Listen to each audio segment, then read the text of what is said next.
हरे कृष्णा अनुज भाई जी। जी। जी अनुज जी, आप भी अनुज जी हैं? जी बताइए। हाँ, मैं भी अनुज हूँ। आप कैसे हैं? जी मैं अच्छा हूँ। जी। बस आपकी सारी स्टोरी देखता हूँ मैं, जी। और कृष्ण भक्त हूँ मैं। क्या बात वैसे भगवान ही भक्त बनाते हैं, हम तो कुछ नहीं कर सकते हैं। है। बिल्कुल बिल्कुल बिल्कुल। और आपको देख के ना बहुत अच्छा लगता है, और इतना आनंद महसूस होता है, बता नहीं सकता मैं बेसिकली ब्रिज से ही हूँ।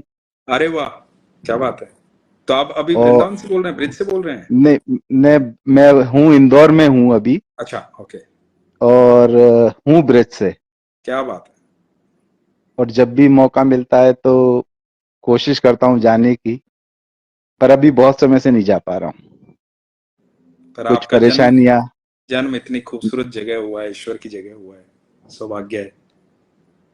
आपसे बहुत समय से बात करने की कोशिश कर रहा हूँ, लेकिन नहीं हो पा रहा था। अभी हो रहा है, तो ये प्रभु की इच्छा है। आपको एक बात बताता हूं मैं। जी। ब्रिज खास क्यों है, उसका एक कारण है। जी। खास इसलिए नहीं क्योंकि वहां ठाकुर जी ने जन्म लिया, वो खास जी। इसलिए है क्योंकि ठाकुर जी ने चुना उस जगह को, पूरी पृथ्वी पे। इतनी बड़ी पृथ्वी थी, ठाकुर जी ने चुना उसको कि मैं यहीं जाऊं। वो इसलिए खास है। आप सोचो, जब बैकुंठ वो बैठे होंगे धरती पे आने से जी। पहले, जी। तो जी। पूरे अनंत ब्रह्मांड में उन्होंने एक जगह चुनी, वो ब्रिज थी। ब्रज थी। तो कुछ तो खास होगा उस धरती में, साधारण नहीं है वो। भाई जी, आप मेरे नाम राशि हो। और मेरे को इतना अच्छा लग रहा है, इतना अच्छा लग रहा है आज आपसे बात करके, कि मैं बता नहीं सकता आपको कि प्रभु ने मेरी बहुत बड़ी इच्छा पूरी कर दी है आज। हम तो साधारण हैं। आप दूसरी बात सुनिए, आप बड़े काम की, आप इसके बाद कभी हारेंगे नहीं। एक तो आप उस जमीन से हैं जो ईश्वर की नजर में है सबसे पहले, मतलब उसने पूरी सृष्टि बनाई लेकिन उसकी नजर पहले ब्रिज पे पड़ी।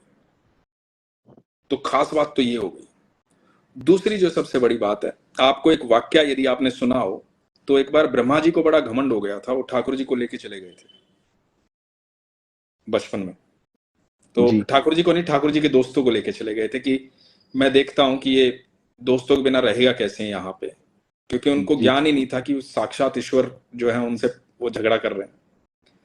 तो सबको लेके चले गए थे उनके दोस्तों को, कि बड़ी चर्चा सुन रहे थे कि आजकल वहां उसकी बहुत मानी जा रही है, वो ब्रिज का कन्हैया जो है ना, वो ऐसा है वैसा है। तो बोले कि मैं देखता हूँ ऐसा क्या खास है। तो दोस्तों को लेके चले गए, गैयों को लेके चले गए, बछड़ों को लेके चले गए। तो उसके बाद जब ठाकुर जी ने देखा कि कोई दोस्त नहीं है उनका यहाँ पे, कोई दिख ही नहीं रहा, तो जी। ठाकुर जी बड़े अब ठाकुर जी तो ठाकुर जी ये सब जानते हैं कहाँ क्या हो रहा है, अनंत ब्रह्मांड के मालिक हैं। तो ठाकुर जी ने देखा, ओहो, ब्रह्मा जी लगे, ब्रह्मा जी मुझे सिखाना चाहते हैं, कोई बात नहीं। तो ठाकुर जी ने वैसे ही जितने दोस्त थे ना, अपने भीतर से वैसे ही दोस्त, वैसे ही गैया, वैसे ही बछड़े, क्योंकि सब माए वेट कर रही थी ना, बच्चे आएंगे, गैया आएंगी। तो ठाकुर जी ने सबको, पूरे गांव के बच्चे खुद ही बन गए, गाय बछड़े ओहो। खुद ही बन गए। तो उसके बाद उस शाम को बताते हैं कि उस शाम को जब गैया, उनके बछड़े जो घर पे पहुंचे हैं, और सबके माओ के बच्चे घर पे पहुंचे, तो हर घर में, ब्रिज के हर घर में कृष्ण खेल रहे थे साक्षात। वहां कोई और नहीं गया था, खुद कृष्ण गए थे हर घर में। हर माँ बाप को ये सौभाग्य दिया कि तुम कृष्ण को माखन खिलाओ, कृष्ण को रोटी खिलाओ, कृष्ण के नखरे देखो। तो ब्रिज के हर घर में कृष्ण कहीं ना कहीं, किसी न किसी के यहाँ बछड़े के रूप में थे, किसी के यहाँ बालक के रूप में थे, हर घर में कृष्ण थे। तो सब माओ को ये भी एहसास हुआ कि बड़ा अद्भुत सा तेज आ गया घर पे, थोड़ा सा अलग हो गया ये। लेकिन अब कृष्ण है वो, क्योंकि वो एहसास तो करवा देते हैं, हम सबको भी आज भी करवाते हैं कि मैं तेरे साथ हूं, लेकिन हम भी इग्नोर कर देते हैं। ऐसे ही उन माओ ने भी बिल्कुल। इग्नोर कर दिया, बच्चा ही तो है। बिल्कुल सही बात। लेकिन यदि हम उसको इग्नोर ना करें और समझ लें कि कृष्ण किसी न किसी रूप में, तो आप उस घर से हैं, उस परिवार से हैं, उस खानदान से हैं जिस खानदान के अंदर कई पीढ़ियों में कृष्ण साक्षात खेले हुए हैं। तो आपको कमजोर समझना ही नहीं है जीवन में अपने आप को, पहली बात तो ये। ठीक है, आपके साथ तो साक्षात ऐसे ब्लेसिंग्स आपके खानदान में आकर के रहे हैं, परिवार में रहे। उनकी ब्लेसिंग्स हैं साहब। है ना? कि जो हम तो चल पा रहे हैं। आप तो हमेशा इतने हक से रहिए, इतने हक से रहिए इस धरती पे, क्योंकि धरती वो ठाकुर जी खुद कहते हैं, मैं कहीं हो ना हो लेकिन वृंदावन में जरूर हूंगा। आप तो 24 घंटे, मतलब बाकी सब तो सीसीटीवी में हो सकते हैं, लेकिन आप सीसीटीवी में नहीं, आप साक्षात आपको देखते हैं वो ब्रजवासियों को। प्रभु हमने तो आपके दर्शन कर लिए, तो ये लग रहा है अब कि बस मेरे पास बोल नहीं है कुछ बोलने के लिए। कुछ नहीं, बस और हमेशा ऐसे मजबूत रहिए आप। और इस बात को, जो जो आपके भीतर जो ऊर्जा है ना, सिर्फ इसको ध्यान कीजिए, याद कीजिए कि एक पहली चीज याद कीजिए, मैं साधारण परिवार में जन्म नहीं लिया, साधारण धरती पर जन्म लिया, मैं ब्रिजवासी हूं। और मैं सिर्फ ब्रिजवासी नहीं हूं, मतलब मुझे, मेरा आपका मकसद ये है कि आपको पूरे हिंदुस्तान को, पूरी धरती को ब्रिज बना देना है। बिल्कुल। बस ये मकसद है, यही मकसद मेरा है कि कृष्ण तो हर जगह है। जहां मैं याद करूंगा ना, जहां मैं महसूस कर लूं, वहीं ब्रिज हो जाता है। कृष्ण तो ब्रिज बना देते हैं, है ना? तो बस ये सबके अंदर ये ऊर्जा प्रवाहित करने, ताकि कोई कमजोर ना हो इस धरती पर, सब उसकी संतान। आज बहुत अच्छा लग रहा है, बहुत अच्छा लग रहा है। तो वो प्रसंग मैं पूरा कर देता हूं। उसके बाद क्या होता है कि ब्रह्मा जी जो है वहां जी। खेल रहे हैं, और यहाँ कृष्ण हर घर में खेल रहे हैं। जब ठाकुर जी हर घर में खेल रहे हैं, हर सबसे प्रेम से, सब आनंद मंगल है, तो समय बीत जाता है, 2 साल बीत जाते हैं। अब कोई बच्चा, सच में सब बच्चे वहां ब्रह्मलोक में सोए हुए हैं, और इधर सबके घर में कृष्ण खेल रहे हैं। सब कोई सौभाग्य भगवान ने दे रखा है। तो ब्रह्मा जी आते हैं देखने की, भाई देखने जाऊं हुआ क्या। वो तो कोई यहाँ पूछने आया नहीं, कह रहे थे कि बड़ा चमत्कारिक बच्चा है, उसको, उसके साथ कोई खेल रहा है आजकल, की नहीं खेल रहा है, जाके देखते हैं। तो कृष्ण अपने सब दोस्तों के साथ वैसे ही थे, सब गैया बछड़े वैसे ही थे। तो ब्रह्मा जी अब पजल हो गए कि ये क्या हुआ, ये तो सारे यहाँ है, तो मैं जो ब्रह्मलोक में ले गया था वो कहाँ गए। तो ध्यान लगा, ब्रह्मलोक में बच्चे सो रहे हैं, तो वहां भी और यहाँ भी है। तो पजल हो गए, तो पजल होकर के ठाकुर जी के सामने आए। ठाकुर जी बोले कि क्षमा करना, मतलब ये कैसे संभव हो सकता है, रचयिता मैं हूं, हम्म। बनाता मैं हूं सबको, ये कैसे हो सकता है। तो ठाकुर जी ने एक बात कही थी, ये बात है ना, हर धर्म हर जाति को समझ लेनी चाहिए। मेरा किसी से कोई विरोध नहीं है, पर इस बात को समझनी चाहिए। ठाकुर जी ने एक बात कही थी कि सुनो ब्रह्मा, तुम्हारे जैसे पता नहीं कितने ब्रह्मा मैंने बनाए, और ऐसी जैसी कितनी पृथ्वियां मैंने बनाई है। ओहो। तो कभी मत सोचना कि तुम रचयिता हो, रचयिताओं के रचयिता हैं कृष्ण, वो हैं बिल्कुल श्री सही बात। वही श्री कृष्ण। अच्छा भाई जी, एक चीज और मैं आपसे बोलना चाह रहा हूँ जी। कि एक्चुअली कुछ परेशानियां होती हैं जिंदगी में, जब अपन इंसान की उस योनि में आए हैं, तो बहुत सारी परेशानियां होती हैं जीवन में। जी। तो हम पत्रिका और ये सब चीजें दिखाते हैं, जी। पंडितों को सब कुछ जी। करते हैं, क्योंकि जब परेशान होता है इंसान तभी ये सब चीजें करता है। जी। तो बहुत सारे जो ज्ञानी लोग हैं उनको मैंने चीजें अपनी दिखाई, तो उन्होंने बोला कि जी आप गणेश जी की आराधना करो। जी। पर मैं चाह कर भी ना कृष्ण से अलग नहीं हो पाता। आपने इस सवाल का ऐसे जवाब देता हूं मैं। गणपति प्रथम पूजनीय भगवान है। जी जी आप जब जी। भी भगवान श्री कृष्ण की पूजा करें, तो ये भगवान श्री कृष्ण का ही वरदान है, विष्णु जी का ही वरदान है गणपति को, कि आप पहले गणपति जी की पूजा करें। तो ये जी उन्हीं का वचन है। तो आप पहले गणपति की आराधना करके फिर भगवान कृष्ण की आराधना करें। ये नियम भगवान का ही बनाया हुआ, ईश्वर का बनाया हुआ। दूसरी बात मैं बोलता हूँ, जब आपने कभी ब्रह्म रूप के बारे में सुना होगा ना, जो अर्जुन को उन्होंने दिखाया था 10वें 11वें जी अध्याय, जी जी जी। तो आप उस फोटो को बड़े गौर से दोबारा देखिएगा, उसमें सारे देवी देवता हैं। हाँ, सारे जो विद्यमान है। जो मैं इससे पहले कह रहा था ना कि रचयिताओं का रचयिता है वो।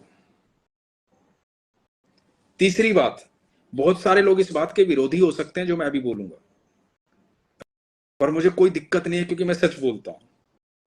जी। बहुत सारे लोग ऑब्जेक्शन उठा सकते हैं, क्योंकि मैं एग्जाम्पल के साथ नहीं, मैं बिल्कुल उस चीज का भुक्त भोगी हूं, इसलिए बोलता हूं, आजमा के बोलता हूं। मैं कोई भी बात है ना ऐसे नहीं बोलता कि बोल दी, जब मैं इतने दावे के साथ बोलता हूं ना, क्योंकि कोई व्यक्ति जब बोलता है ना, 1000 लाख लोग उसे सुनते हैं, तो वो भी एक कर्म बंधन में बंध रहा बिल्कुल। है ना। तो मैं कुछ जी। ऐसा ऐसा कभी नहीं बोलूंगा जो कि मतलब मुझे लगेगा कि मेरे कर्म खराब कर देगा, क्योंकि मैं आप सबसे आने से पहले ठाकुर जी की परमिशन लेके आता हूं और ठाकुर जी को बोलता हूं सारे शब्द तेरे हैं, मैं सिर्फ बैठूंगा वहां। तो मैं आपको एक बात बोल देता हूं, एक छोटी सी घटना सुनाता हूं आपको, इसके बाद जी। आपके सारे क्वेश्चन डिलीट हो जाएंगे, डिलीट मतलब डिलीट हो जाएंगे, और आप सब लोग जो सुन रहे हैं वो ध्यान से सुनिएगा। तो हुआ यूं कि कृष्ण 5 जगह मांगने आए थे हम्म। पांडवों के लिए, कौरवों के हम्म। पास। कौरवों से बोले कि 5 जगह दे दो। कौरवों का बड़ा बुरा वक्त उस समय चल रहा था, हालात खराब थे। इनके जी। पांडवों के हालात खराब थे। तो कौरवों के पास आए और बोले 5 जगह दे दो। 5 जगह दे दोगे ना तो युद्ध नहीं होगा, कुछ नहीं होगा, ये लोग आराम से अपना रहेंगे खाएंगे और तुम लोग आराम से रहना खाना, परिवार हैं, क्यों झगड़ा करना है, किसी बात पे झगड़ा नहीं करना, तो तुम खुश हो। लेकिन शकुनी जो था, शकुनी ने दुर्योधन को बोला कि भाई देखा, ये फेवर लेके आया, उनका दूत बन के आया, ये तो उन्हीं की साइड है, तो ये ठीक नहीं है। तो दुर्योधन ने क्रोध में आके बोला कि बंदी बना लो इसको। तो कृष्ण को बंदी बनाने की बात हुई, जब 5 जगह मांग रहे थे कृष्ण, तो कृष्ण ने पहली बार अपना ब्रह्म रूप दिखाया था। कृष्ण ने पहली बार बताया था कि कौन हूं मैं। और कृष्ण ने कहा था कि मैं कई बार माफ कर चुका हूं तुम लोगों को, तुम मेरी बुआ के बेटे हो, नहीं ये बुआ के बेटे थे, तो मैं कई बार माफ कर चुका हूं क्योंकि भाई हो तुम मेरे, लेकिन मेरी भी एक लिमिट है, तुम समझ नहीं रहे हो मैं कौन हूं। तो कृष्ण ने पहली बार ब्रह्म रूप दिखाया, अपना अपनी लाइट दिखाई थी फर्स्ट टाइम। तो जब लाइट दिखाई थी, ब्रह्म रूप दिखाया और कृष्ण चले गए, कृष्ण को कौन बंदी बना सकता है। तो धृतराष्ट्र ने क्या किया, राज ज्योतिषी को बुलाया, यहां से आपके प्रश्न का उत्तर शुरू होता है।